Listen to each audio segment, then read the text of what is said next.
Yes, we're live. All right. Let's see here. Oh, I'm just gonna hold. It's gonna go right here. Oscar's right there.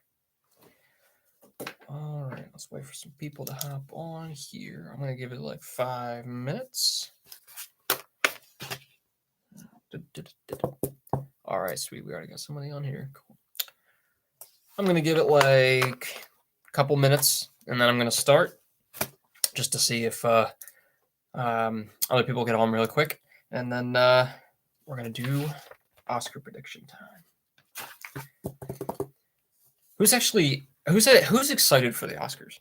Because this year especially is really weird. I have no idea how they're actually doing it. I know that they said it's not going to be virtual, but I guess it's in person. But they said I saw something that said that the Oscars is going to be like a TV show or something like that.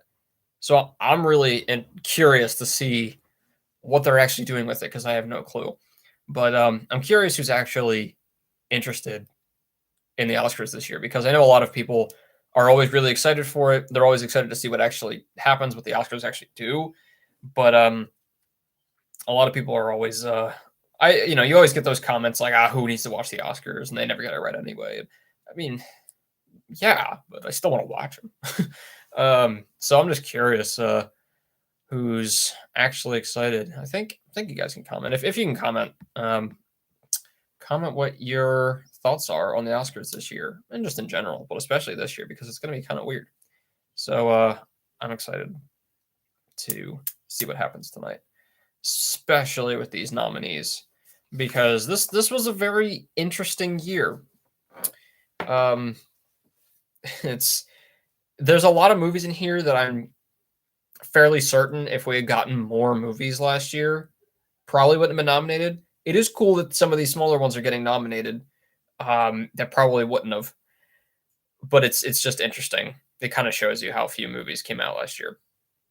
But the funny thing is actually a lot of these movies, most of the Best Picture nominees are like small movies, which is great. Like a lot of these movies are movies that you would see it like it feels like they're like short film, like obviously they're feature length, but they feel like those short film kind of movies that you would see at a festival or something. So I think that's really cool. But yeah, so give it a few more minutes here. Anybody have any sort of specific pull for an actor, actress, movie, screenplay? I don't know how deep you guys are into it, but I know I have a few. I have a few that.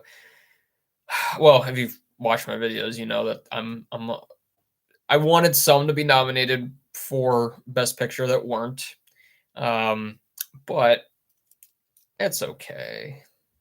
It's not the first time the Oscars have done that. What I don't get is why they can't nominate, like for Best Picture. You nominate, I don't know, 8 of them, I think. Yeah, it was 8 of them. And they've nominated up to like 10 in the past. And even then, why do they limit themselves to 10? If there's like 12 good movies, you can nominate all 12. In like the Critics' Choice, I think they do that. And so it kind of bugs me that like you've even done up to 10 before. And so that's 2 of them that you didn't have to snub. You could have just nominated them. Like Never, Rarely, Sometimes, Always, Five Bloods, One Night in Miami, Ma Rainey. Could have nominated them, but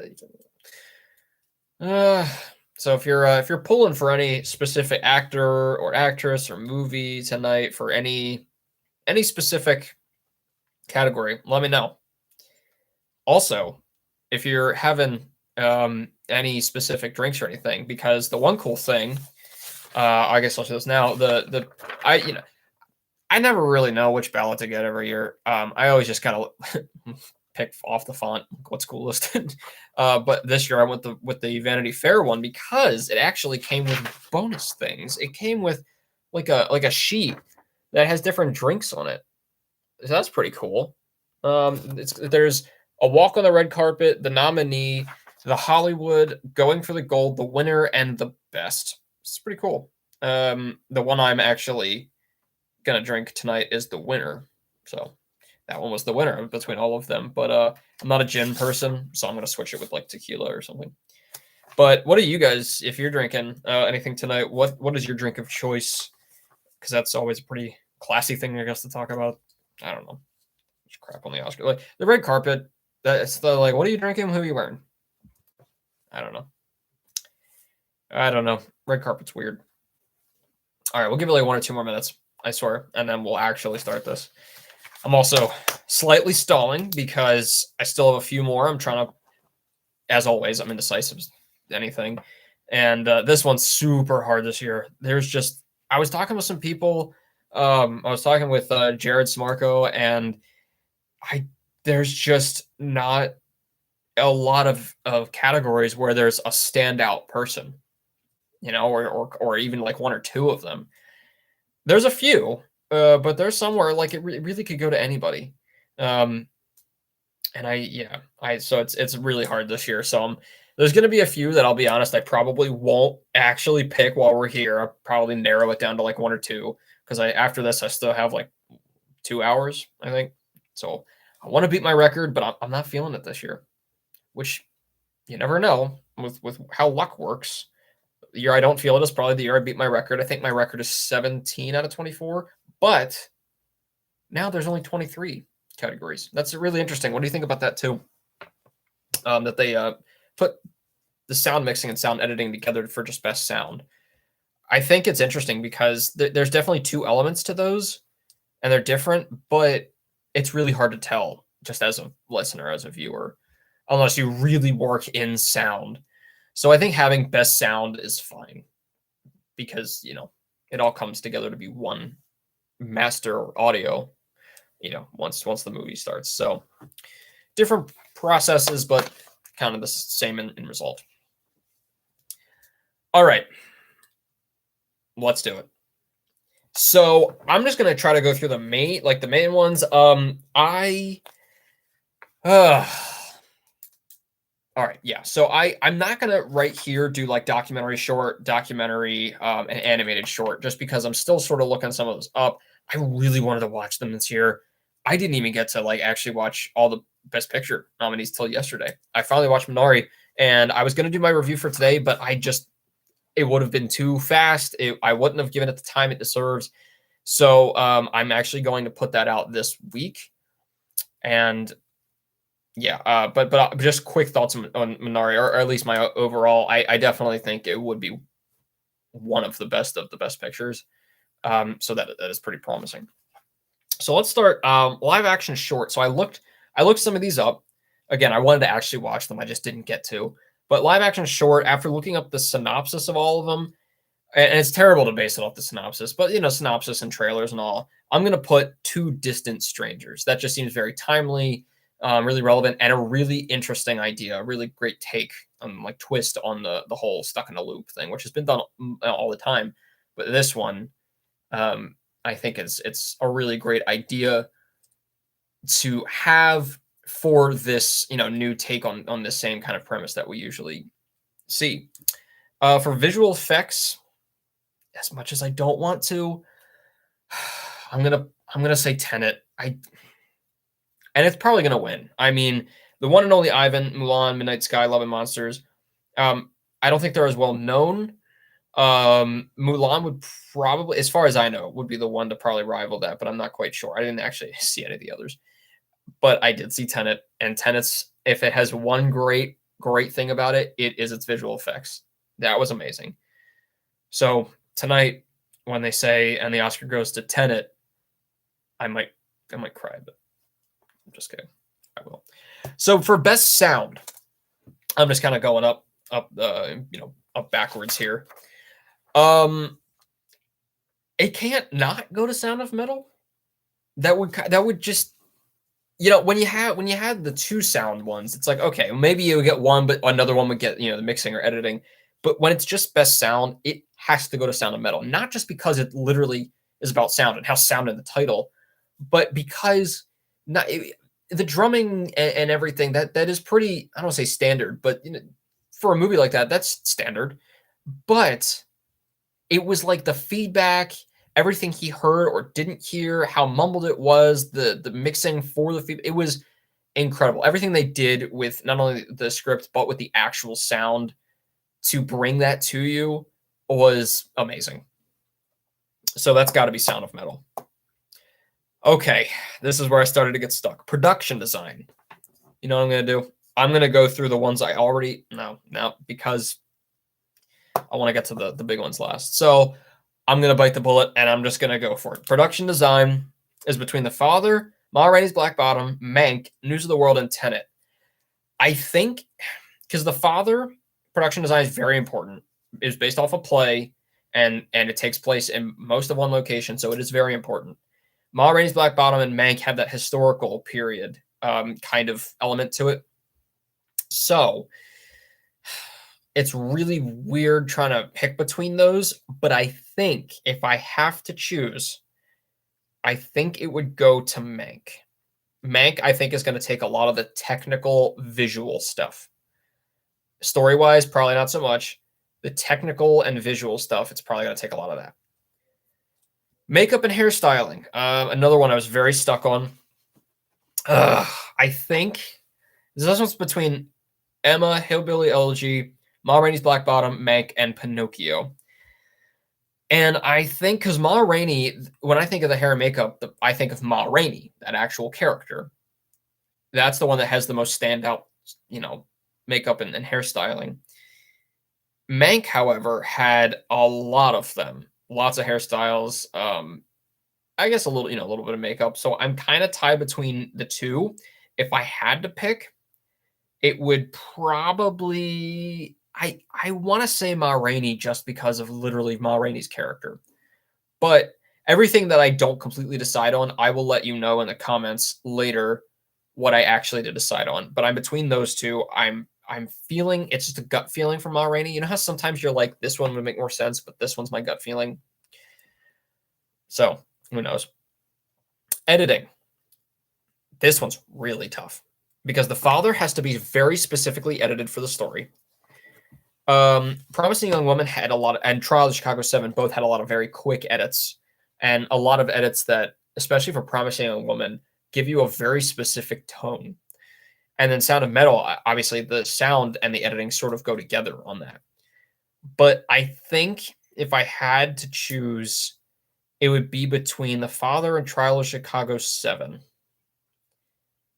And I think I'm going to go, if we're basing off of what editing is supposed to do, I think I want to say The Father, because just based off that story, it had to be edited and written in a very certain way. So I think I'm going to go with The Father on that one. I hope I'm not a liar. All right, back to the ones I have already gotten. Costume design. So that one is between Emma, Ma Rainey's Black Bottom, Mank, sound the same, Mulan, and Pinocchio. For this one, I was stuck between Mank and Mulan because Mulan has some incredible costume design. But the thing about the Disney live action costume designs is they have so much thought in them, but they just look so clean. Like, I think even Chris Stuckman said this in his review of Aladdin, is that Aladdin's supposed to be like on the streets and everything just looks so clean and perfectly done. So I'm going to go with Mank because of of everything historically, but because specifically the end scene, that's the one that stands out the most, and that gets into a really weird, like, are you supposed to pick the one that stands out the most, or are you supposed to pick the one that doesn't really stand out, but that's because it goes so well you don't even know it? It's really weird, but I'm gonna go with Mank again on that one. Cinematography.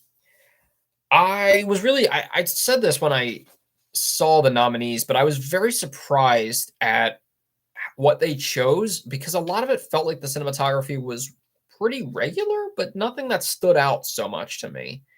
I'm very shocked that Promising Young Woman wasn't on that one, and a few others. But I think once again, I'm going to have to go with Mank because, again, the visuals. Like, if it didn't get hair, makeup, or costume, or anything like that, or production design, I'd understand. I think that one's really going to get the cinematography.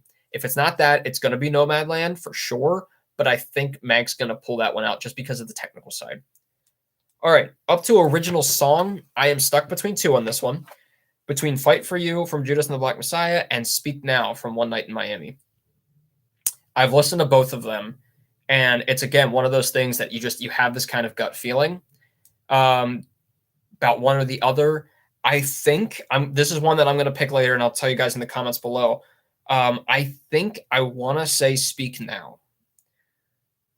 I just want to say that, even though it feels like Fight for You would be the one that they would pick.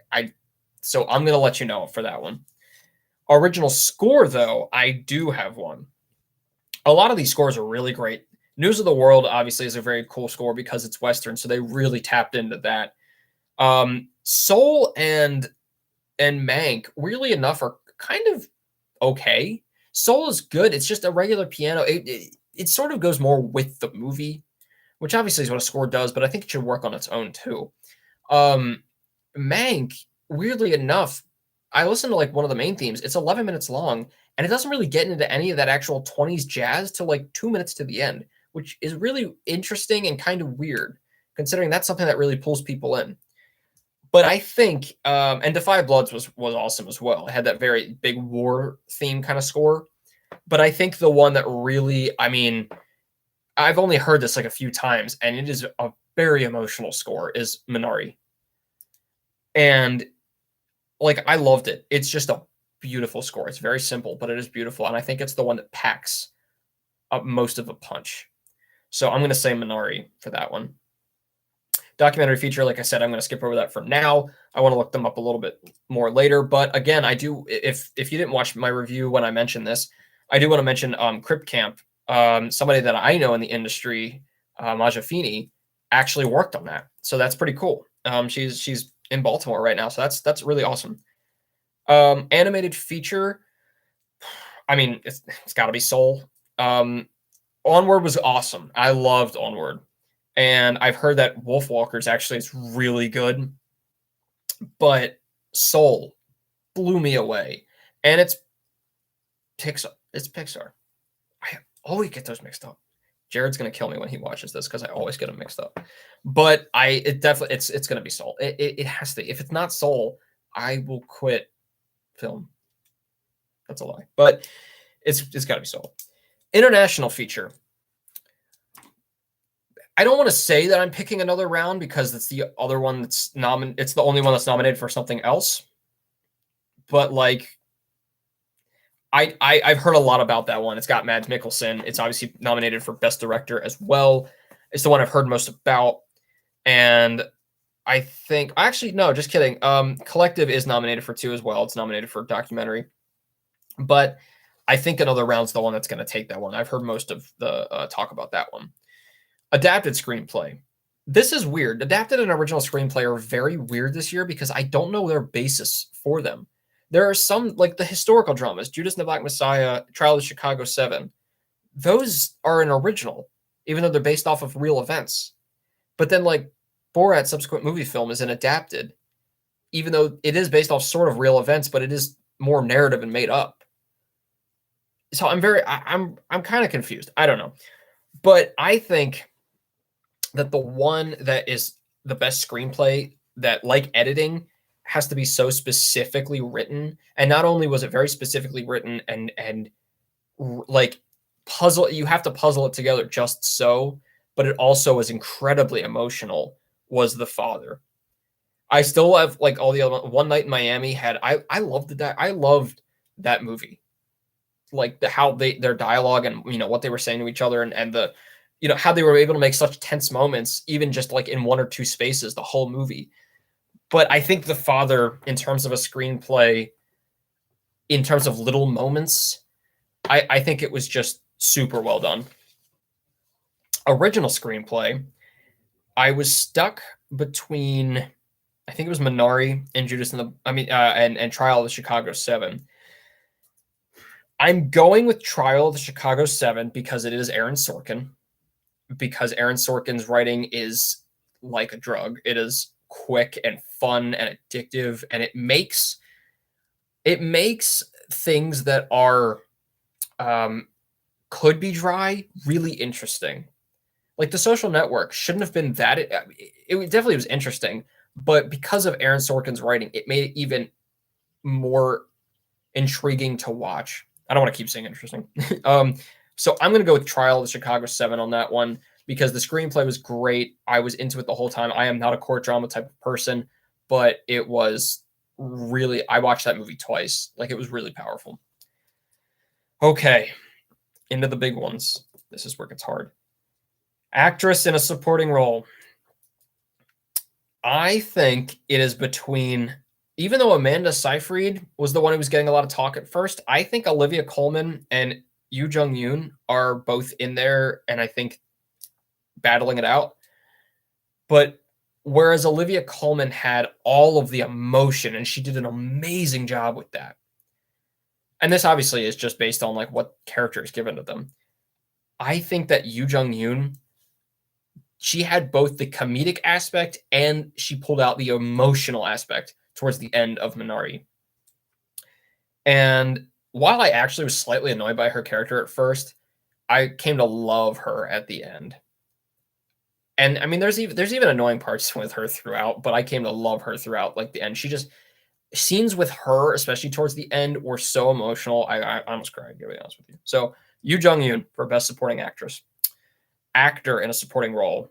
This was the interesting one where they had two Judas and the Black Messiah. You know, both of them were, you know, like Keith Stanfield and Daniel Kaluuya, both being nominated, even though they're both sort of the main character and sort of the supporting, because one is the one that we follow the whole time. So it's following him, but it's sort of about the other one. It's really weird. But I think Daniel Kaluuya, he's already won a couple other awards for this, but he just had such a presence in that role. He was amazing. Like, he really stepped it up for that one. Actress in a leading role. It's weird because Viola Davis and Frances McDormand are like super established, and they both did an amazing job. I do think Frances McDormand's character, it could just be me because, you know, I know Nomadland has a lot more underneath than what's being shown, especially probably with her character, but I just wasn't as interested in her character. I was not as attached. There wasn't as much there as I would have liked. Again, I know it's a lot more under, you know, beneath the surface is what I talked about in my review. But I think the one that honestly like carried the whole movie and did an amazing job, like I was exhausted just watching the scenes that she had to be in, was Vanessa Kirby. This could be more of my personal take. It really could go to Frances McDormand, and I wouldn't quite understand why. It could go to Carey Mulligan because she was amazing and terrifying. But personally, I think it should go to Vanessa Kirby. Even though that movie wasn't flawless, Pieces of a Woman, she did an amazing job. Amazing. All right, these last three, I don't have it yet, and so I'm going to talk it through. I may or may not pick one. Got to be honest with you, probably not for at least two of these. I'll let you know in the comments below. Actor in a supporting or in a leading role. Oh, 1 second. Do you think Anthony Hopkins can pull off an upset in terms of sheer performance that truly is the best, but will Hollywood and Academy let go of the chance to celebrate Boseman? That is such a good question.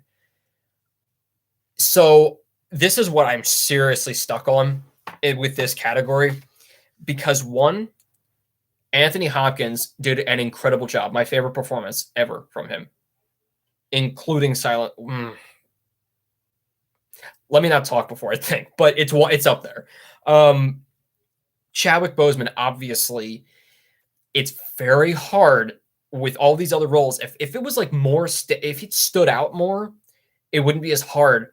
But because these other roles were so good, it feels like if they gave it to Chadwick Boseman, it would be just because to celebrate him. And it's so hard. I don't want that to happen. And personally, before I saw The Father, I did want Chadwick Boseman to win because I thought that it showed off his entire range. The character just has so many different emotions. It was awesome. But Anthony Hopkins is more subtle. But then you have a third person in here where I've been hearing a lot of buzz about Riz Ahmed. And it's weird because I mean those are the top three, and you still have Gary Oldman and Steven Yeun, who did amazing jobs as well. Gary Oldman's just a chameleon, and Steven Yeun did an amazing job in a lot of those subtle moments. But I think it's those top three. I think that my gut feeling, to answer your question after that long rant, my gut feeling is that while he probably deserves it, they probably won't give it to him. That's my gut feeling. I don't know why. I feel like it's either going to be Chadwick Boseman or Riz Ahmed. I'm almost interested to see, like, it would be really cool to see, like, because we only get to see who actually wins. But I almost want to know for a lot of these awards over the years, if it didn't go to this person, who was the next person that would have gotten it? What was like the percentage of votes? Um, so I'm very curious to see what happens and to see if they give it to Chadwick, how people react, if they think it's deserved. I mean, I think it's deserved, but is it more deserved than like Riz Ahmed or Anthony Hopkins? Because you're right, Anthony Hopkins did an incredible job. That movie was insanely good. So I don't know. I feel like they're not going to, but I don't know. This is a really weird year. Nothing really stands out. But that is an amazing question. So thank you for asking that. So after all of that, actor in a leading role, I think that's one that I'm going to let you guys know in the comments below. But in terms of who I would like to win, it's between Chadwick Boseman and Anthony Hopkins. In terms of who I have a gut feeling they're going to give it to, it's between Chadwick Boseman and Riz Ahmed. So I guess, with the what's the word? What's the math term? The common denominator between those, it would be Chadwick Boseman. So for now, I'll say Chadwick Boseman. I'll let you guys know for sure. Best director. This one's I think a little easier to try to figure out. So David Fincher was a great. Mank was, really great visually. I just think that the story was not as interesting. And then Another Round I haven't seen, so I actually can't have my opinion on that one. I'm just going to have to base it off of maybe like what I've just been hearing. Chloe Zhao obviously already won the Golden Globe for Nomadland. Lee Isaac Chung for Minari would also. Directing is a really crucial one this year because all these movies are very small movies for the most part. Very small movies, very actor, director, blocking based. Especially The Father and One Night in Miami and Nomadland and Minari. So I think it's honestly between those two. And Emerald Fennell did an amazing job as well. I really loved it. I loved the tone of the movie, even though it shifted here and there a little bit. But I think it is between Lee Isaac Chung and Chloe Zhao. Either of them would be great. I want it to be Lee Isaac Chung because I just, the more I think about Nomadland, I'm just like, but it would also be very cool, just in a socio-political element, if Chloe Zhao won, because she would be the second female director, the second Asian director, and the first female Asian director to win. So that would be cool. But I'm between those two. If I have to pick my gut feeling of who they would choose, they're probably going to go with Chloe Zhao. Minari was so good. I also just watched it yesterday, Minari, so I'm like recency bias. But they're probably going to go with Chloe Zhao because there was a lot of scenes where it's really based on moments, expressions, carrying the movie in terms of the editing, like it's literally everything, in those little moments. So I will probably say Chloe Zhao is who they'll give it to. I would really love it if Lee Isaac Chung got it though. Okay. Best Picture.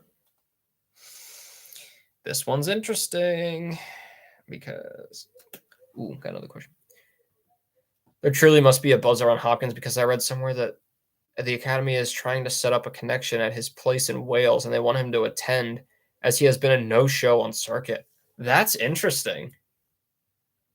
I mean, it's Anthony Hopkins and you want him to be at the Oscars, especially if he's nominated. But it is interesting that they're like really trying to get him, like, just, even across continents, to be present for this. Is that just because he's nominated, they want all the nominees there? They never really made that much of an effort for that before. If a nominee couldn't make it, they just didn't make it. But we've also never been like in this Zoom situation. So that's interesting. I wonder if that's like a little bit of a giveaway, you know? Um, yeah, that one is really stumping me. And the other one that's stumping me is Best Picture. So I'm just gonna go through them and just my thoughts. The Father, I think, is one of the best pictures of this. After seeing it, I did give it a 4 out of 4. Judas and the Black Messiah, I gave it a 3.5 out of 4. It's pretty like standard movie, if you know what I mean, but also incredibly well done. But he was nominated everywhere. He didn't attend at all. Oh, that is interesting. You know, I mean, I feel like he's one of those actors um, who I just feel like as a person, he loves his craft. He's not always into the pomp and circumstance and, let me go to everything and get applauded. He wants, like those little moments in on set and things like that. I think he likes what he does, but he doesn't need to always be praised for it. I just feel like that's the kind of person he is. That's completely without any sort of basis. Can you imagine he didn't even attend the BAFTAs? That's nuts. Yeah, because that's like, right, that's weird. Yeah, that is interesting. Let's see. Judas and the Black. So Mank, yeah, like I said, probably one of the best visuals of all of them. Story, I don't think it's gonna win. So I can probably confidently cross that one off. Minari. This was this and Nomadland both are very small movies. They're very intimate. And that's what a lot of these are for Best Picture. But both of these, I mean, Minari is relatable. It gives insight into a life that a lot of people don't know. This and Nomadland, it gives insights into lives that people don't know. One of them is they don't know because they don't choose it. One of them is they don't know because they're not born into it. And so I think Minari for me is a little bit more powerful. Nomadland was very interesting. It was a very cool look into this thing that I didn't even know was really a thing. And now I have somebody that I actually went to school with who, as far as I can tell from the things I'm seeing on Facebook, she's I think she's being a nomad. I think she's taking on the life. So good for her, because there's a whole world out there. And that's what I did love about Nomadland, is that it shows that. Promising Young Woman was a very entertaining movie, very important. I don't think it's going to win. It had some screenplay issues here and there. I think I gave that one a 3.5 out of 4 as well. I think, yeah, Nomadland, I gave that as well. Minari, I'm still figuring it out. Sound of Metal. It's interesting. Sound of Metal was one that it also was, I had different expectations for it when I was going into it, but Sound of Metal was very interesting because I liked it. I loved the first half. It got a little slow for me in the second half, but again, if I had better expectations going in, but then I just heard so much praise about it. Not that it wasn't good, but I just wasn't expecting that because it's a little slower. And for me, the end gets away a little bit. I don't think it's going to win Best Picture. I think it's going to win a lot of, if it does win some things, it's going to win more for actor, obviously sound. What else was it nominated for? And something else. But yeah, Sound of Metal, editing. And then Trial of the Chicago 7. If you saw my end of the year movie list, you know that was my favorite movie of last year. This was before I'd seen some others, but I think it still is one of my favorites. Yeah, probably. But The Father really, really competed with that one. That one is kind of your regular. This is a really standardly good movie. It's really awesome, very well done. Aaron Sorkin wrote and directed it. Huge cast, so that's one that's sort of like your shoe in. But I think I'm feeling like the Oscars are starting to take not a different route, but they're starting to notice we need to praise things that aren't just big regular Hollywood movies. Not that Trial of Chicago 7 is far from a huge blow up Michael Bay Hollywood movie, but it's still out of these a more mainstream one. So personally, I think I can cross out Mank. I can cross out Promising Young Woman and Sound of Metal. I want to say I can cross out Judas and the Black Messiah. So it's between The Father, Minari, Nomadland, Trial of Chicago 7. While I'm thinking, I'm going to read this comment because it gives me some time to stall. The thing that is going to impact Nomadland is the fact that it is either the first choice of people or it doesn't feature in the top 3. So those number 2s and 3s will play a huge role. Yeah. Yeah, this is a weirdly polarizing movie. It really depends on your tastes and what you're looking for in a movie, because it is a very, like I said, I was watching the trailer for it again just to get a feel for it when I was doing these, and it's like a weird, like you would see, this is definitely one that, like, if I didn't know, like if I didn't see Frances McDormand was in this or know that it was Oscar nominated or something like that, I would have been like, oh, this is one of those like short films. And just like any regular short film fest around, because it feels so small and it feels very intimate and very like you could have wrangled this together very quickly. Not that obviously it's a lot harder than that, even for a smaller movie. But and I don't know anyone who doesn't like Minari, so Minari will get a lot of number 2 or number 3 and a passion number 1. Yeah. Honestly, if I'm being honest, even though The Father and Trial of Chicago 7 are 2 of my favorites, if not 2 favorite of last year, and I think they wholeheartedly deserve Best Picture. My gut feeling, just from the buzz I've been hearing and everything, is that it's either going to be Minari or Nomadland. I mean, I was even hearing about those before I saw them, before they even came out here. Like, it was just on my calendar forever was just, all right, Minari and Nomadland, whichever one I can see first. And, because I'd heard that they were 2 really big ones. Weirdly enough, they're like super small, quiet movies. I really want it to be The Father or Trial of Chicago 7 or Minari, but I think it's between Minari and Nomadland. I gotta be honest, I will figure out what I'm gonna pick for that and let you guys know in the comments below for that and director and some of the others. I'll put like my whole actual list that I've picked in the comments, but I don't know for Best Picture. It really is up in the air. I think it's anybody's guess. This could really be a surprise, to be honest. I don't know. The Father is my favorite movie, but you and I know they won't give the best movie to it. Yeah, it's weird. It's one of those that it's how you have like 4 or 5 Best Picture nominees that you're like, those are the ones that it's actually between, and then you have the other 4 or 5 that you're like, incredible movie, but for some reason I can just tell the Oscars needed another nominee, and it's probably not going to that one. Like just off the top of my head, like Lion or Hidden Figures, something like that. Those were 2 movies that were nominated. I think those were the same year, actually.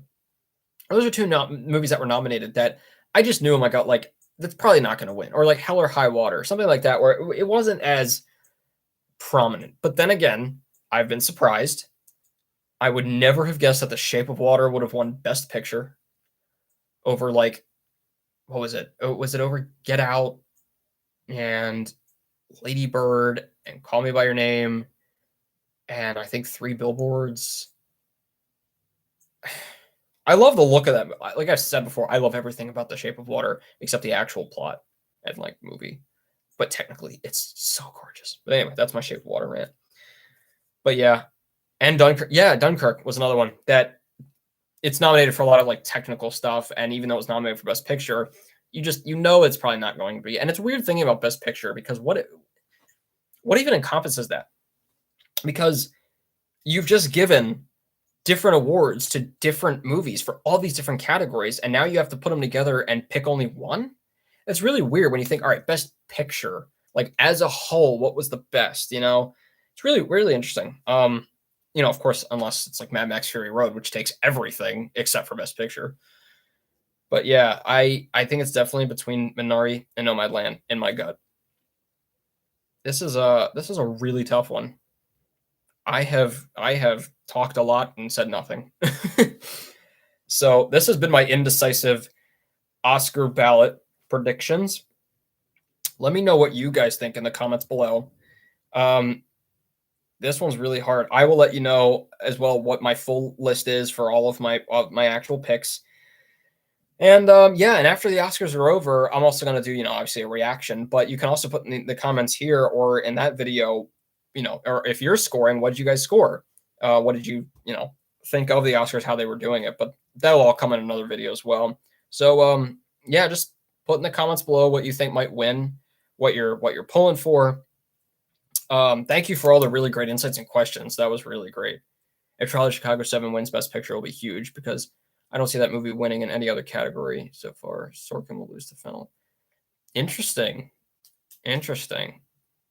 See, that's funny because I have screenplay going to Trial of the Chicago 7 because personally, I liked the screenplay for Promising Young Woman. I thought it had some rough spots, but overall, I loved the idea and a lot of the scenes. But that would be very interesting if Sorkin lost to Fennel. I think I'm saying that right, Fennel. That would be a really interesting. I don't want to say upset, but just something I didn't expect. So yeah, it would be interesting if Trial of Chicago 7 won, because you're right. If it doesn't win that, it's probably not going to win anything else. And it's one of those like it's so solidly just good and in the middle, but it doesn't have anything specific that really stands out in any one category. That you're like it's not. I'm not going to pick it for any of these, but it still wins. It's weird. It's very weird trying to guess these, especially because you never know what the Oscars are going to do. But let me know in the comments below again what you guys picked, what you think of the Oscars in general, if you're going to watch them. Let me know again what you guys, if you have a special drink you're going to have tonight. I'm going to have, like I said, if you go into Vanity Fair and get the ballot, it comes with its own little drink thing here for little cocktails that you can have. I'm going to be drinking the winner, which, if you're curious, has blood oranges. We just got regular oranges. Gin. I'm going to switch it out with tequila or vodka. So far, I guess I'm not really drinking in the winter. Of 1 ounce of fresh lime juice and 1 ounce of lemon juice, a dash of agave, cayenne and salt for the rim, and a blood orange slice and thyme sprig to garnish. I'm going to be making like a little diverted cocktail from that, but I'm still going to call it the winner. But yeah, you should definitely look these up. These look really good. Let's see. And it will be a crime to give Nomadland Best Adapted Screenplay for The Father. Yeah, I have The Father for that as well. I am in Germany. Oscars will start at 1:30 a.m. tonight. I might give it a pass. You mean like give it a pass as in like not watch it, or like you're gonna check in and see what it looks, how it's going? Because yeah, 1:30 is that not watch a lot. Yeah, okay. Yeah, that's cool that you're in Germany. Thank you for watching from Germany. That's really awesome. That's so cool. Thank you for commenting and watching everything, tuning in. That's really cool. But yeah, definitely maybe record them or something. Because yeah, I think this one's going to be a really interesting one. You'll probably hear about it the next day for sure. But yeah, if they start at 1:30, that's late even for me, and I'm a night owl. But yeah, you have some really great insights. I think we have a lot of agreements there on what should probably win, what might not win. I definitely think the biggest controversies are going to be with Best Picture and Best Actor with Chadwick Boseman and all. It's going to be interesting, but it'll definitely be a very sad in memoriam as well. Because man, 2020 was like 2016 on steroids in terms of people passing away. But yeah, so those are all my predictions. Thank you guys for watching. For all of you guys who did, thank you for commenting and watching from Germany. That's really freaking awesome. That kind of made my day, to be honest with you. And yeah, a lot of great stuff coming up. So just in general for the channel, this week I have I'm actually going to put out my review for Minari. I just wanted to do it right, take my time with it. So I'm going to do that. And then, yeah, Oscar season will be over. So go back to just normal stuff. I'm going to see if I can get to see Mortal Kombat and just a bunch of other little movie reviews and things I've actually wanted to do for a while, little thought pieces and things like that coming up. If they give it to Hopkins, then the Black Panther Twitter army will kill the Academy. Yeah, that is. I'm not gonna lie and say like that isn't something that I've taken into considerations, is because recently it's, we want to show the diversity, and that is a whole um not subplot. I'm thinking in terms of scripts. Good lord, a whole just thing that, how do you pick? Is it because it's the best? Is it because we want to show diversity? Is it both? It's weird, and especially if all of your bests end up being white actors in a white movie, it's weird. But yeah, it is too big a narrative to not pay attention to. Yeah, especially after the last couple years when we had like the Oscars that everybody nominated was white. So it is something that's you take into consideration when you're voting, when you're predicting.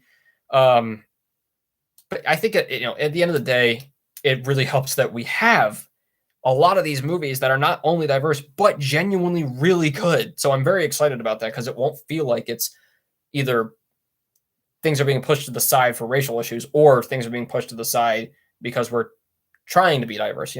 I think we'll have a good amount of representation that is deserved, which is awesome. And that honestly really happens with getting people into the industry and letting them have their moment who are, not a white male.